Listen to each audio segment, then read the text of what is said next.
The sun came up pale and uncertain on the third day, like it wasn't sure it wanted to witness what the frontier was about to reveal. Shariff had been awake long before dawn, sitting on the edge of his cot in the small room behind the trading post, boots unlaced, rifle leaning against the wall.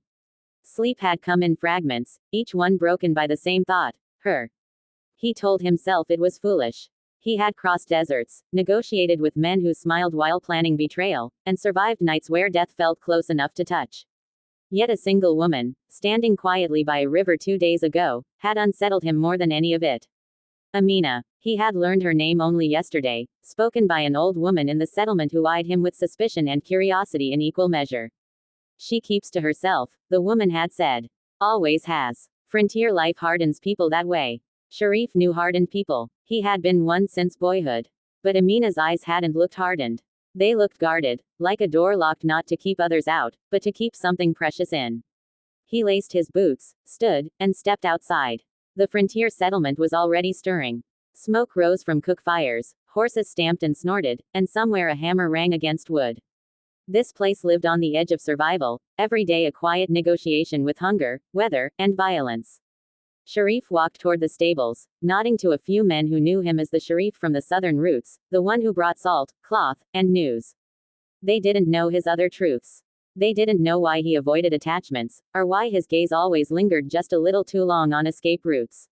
As he saddled his horse, he saw her. Amina stood near the water barrels, sleeves rolled up, dark hair tied back in a simple knot. She was laughing softly at something a young boy had said, the sound brief and rare, like a bird landing only long enough to be seen. When she noticed Shariff watching, the laughter vanished, replaced by that familiar, careful stillness.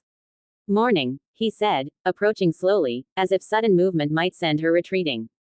Morning, she replied. Her voice was calm, but he noticed the way her fingers tightened on the bucket's handle. You're up early, he said. So are you. He smiled faintly. Old habits. Frontier habits, she corrected. He studied her for a moment, then nodded. That too. They stood in silence, the kind that could turn awkward or intimate depending on who filled it first.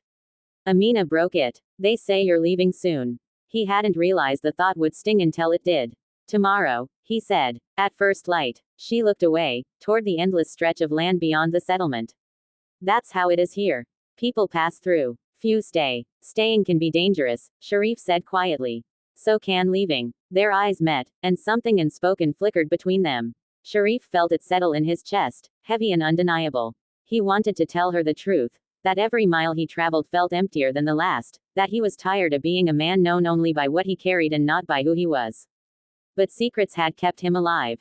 I should check my supplies, he said, hating himself for the retreat. Amina nodded. Safe travels. Then, he turned away before she could see the conflict on his face.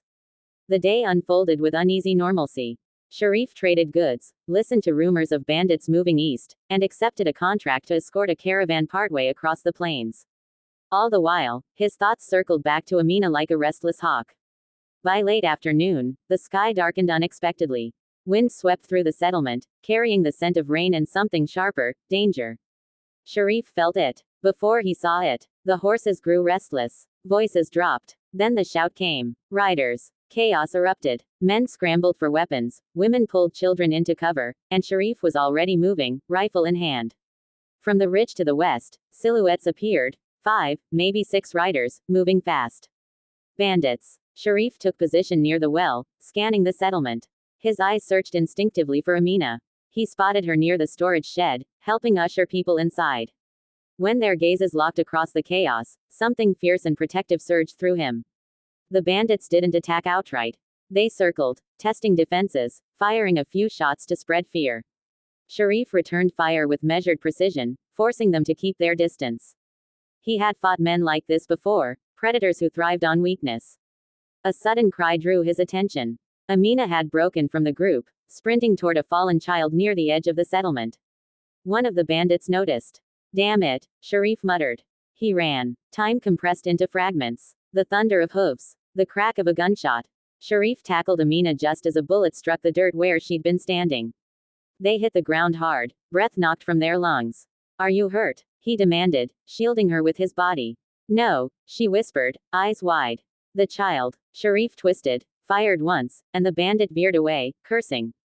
Others followed, unwilling to risk losses for a settlement that wouldn't break easily.